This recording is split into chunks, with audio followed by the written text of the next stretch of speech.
Tiyeri, how you doing? Good, thank you. And yourself? Yeah, I'd like to talk to you about goal scoring. First question, Tiyeri. Goal scorers, born or made? Both. Because I wasn't born a goal scorer, I think, and especially if you remember the way I used to play. I wasn't really a box player or that type of guy that can wait for the ball the whole game and have that lucidity at the end of the game of staying concentrated to put that ball in the back of the net. I was moving a bit all over the place, and so I would say you can become one. And you have guys that are natural born scorer, like the likes of Shearer, David Trezeguet, and I can name others amongst those guys. Do you think that you would have probably scored a lot more goals earlier on if you had been playing as a striker? Was it the fact that you were being played out wide? I don't know if I would have scored some more goals, because what about if I went there and I didn't understand how important it was also the job of being on the left or on the right to supply the striker, and also my movement that you guys saw after came from that. Yeah. Because at one point I went on the wing. Sure. And understanding how important it is for the guy to be on the wing to deliver a good ball. And when I went there, I understood when I went back inside that it's important also to give.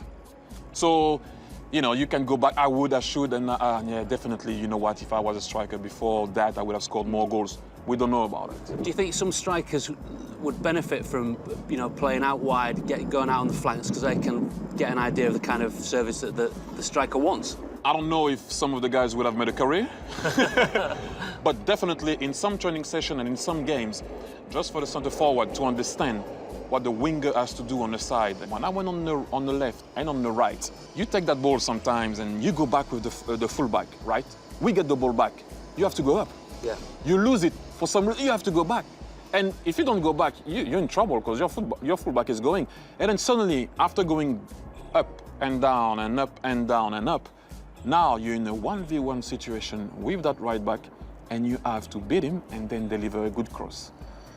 You know how that is? And on your left foot, by the way, Yeah. for me, on my or cutting back on my right. And if you don't cross that ball well, you hear the oh, then you hear the manager, come on, man, and the striker, always the same with him. So then I understood how hard the job of a winger was. There, don't get me wrong, when I went in the middle, I was still complaining, eh? But then I understood how hard the job of a winger is. Were you someone in the early days who needed a lot of chances? Yeah, Yeah. yeah.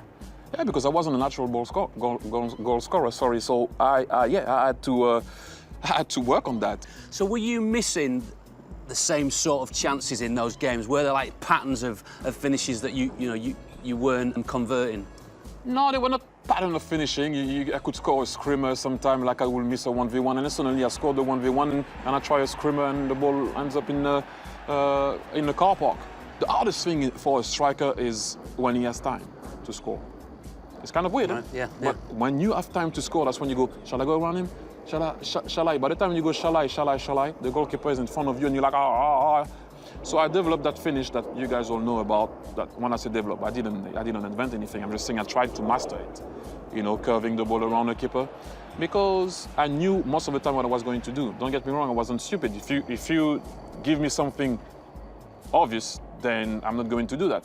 But you ask yourself less questions when you arrive in front of the goalkeeper, when you already know what you're going to do.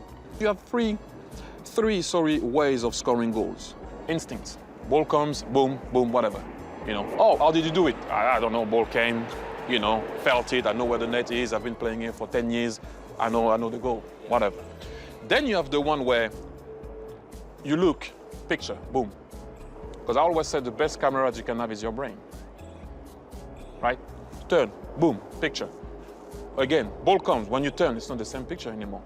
Can you quickly analyze what's happening and see your path at that particular moment? Then you have the other one, which for me, those are the best goals ever. Ball is coming. But while the ball is coming, I'm looking. Ball is coming, right? But I'm looking there. Are they moving? Are they not moving? While the ball is coming, I'm picturing what I'm about to execute, right?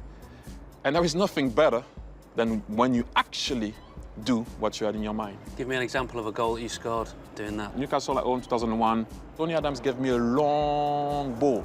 The defender is coming, and at that particular moment, when the ball is coming, I'm like, I'm gonna control the ball in front of him, that way, go the other way, and curve it one touch. It came out, you know, it worked.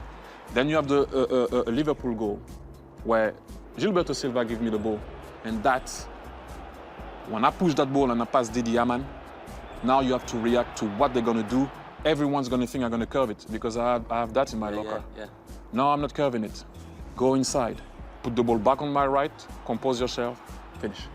Those are the ones that, what do you see from what you gave them?